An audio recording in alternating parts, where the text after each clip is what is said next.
Hey guys, Abner Miranda here.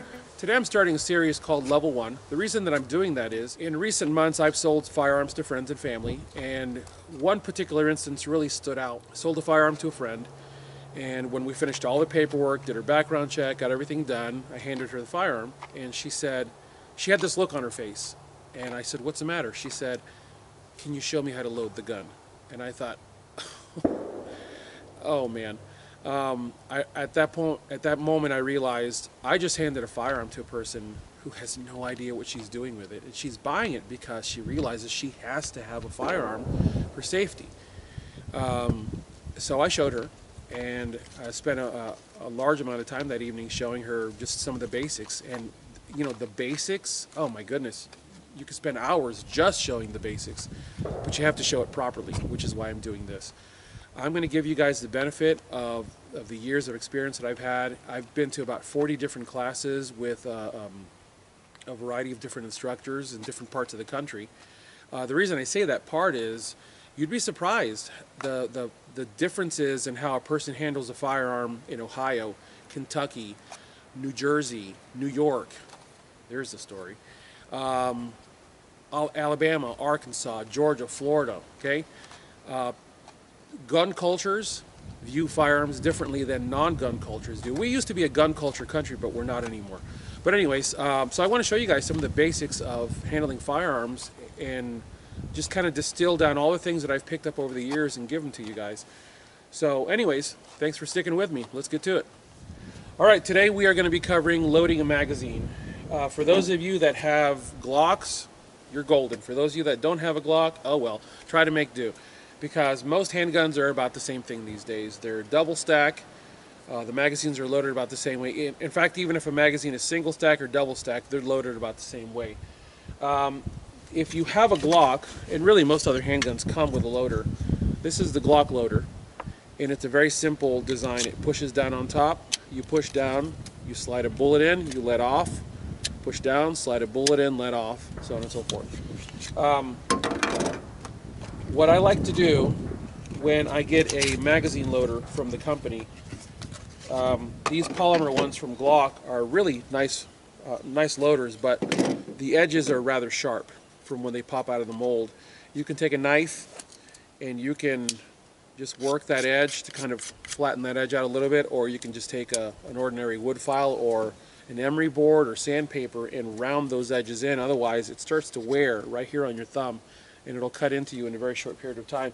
And when you go to a pistol class, even a one-day class, you're going to be firing several hundred rounds, and you're going to wear your thumbs out very quickly. And if you're hurting, you're not learning. So keep that in mind. Once you get into the sport and it really starts to become a real part of your life and you start doing a lot more shooting, you're going to want to get yourself a mag lula.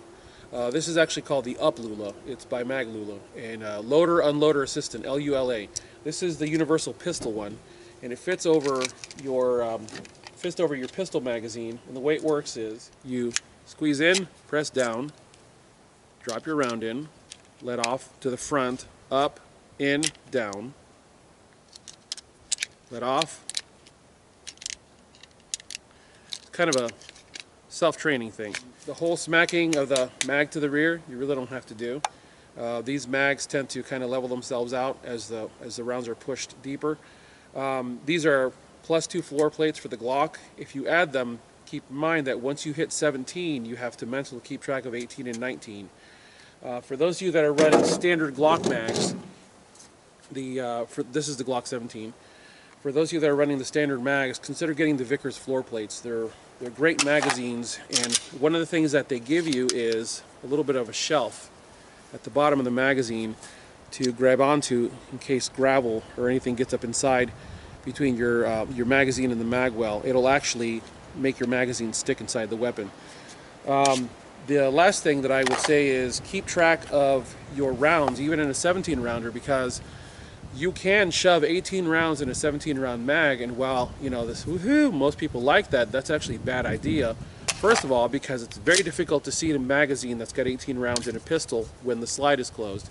Secondly, it actually fatigues the life of that spring. I learned this from an engineer several years ago, and it really startled me when he said it. Magazine springs when a magazine is left loaded for an extended period of time, the magazine spring does not fatigue, meaning it doesn't take on the compression and stay there. What fatigues a spring isn't load, it's actually cycles.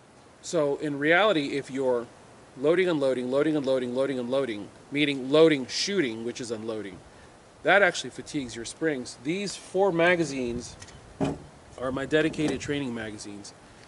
They've been dedicated for years as training mags. I've yet to have a single failure. I am now running them with +2 floor plates with standard Glock 17 mag springs in them, which are the 8 coil, I forget what it is. Basically, when you put a +2 floor plate on a Glock 17 mag, you need to go and get the 40 caliber spring and put it in because it gives you a little extra power. I'm running standard Glock mags, and I've yet to have a single malfunction, whether it be in a pistol or an SMG type setup. So keep that in mind. So anyways, those are the basics of loading a magazine. As always, God bless you all. Get those guns out in practice. Have a good one.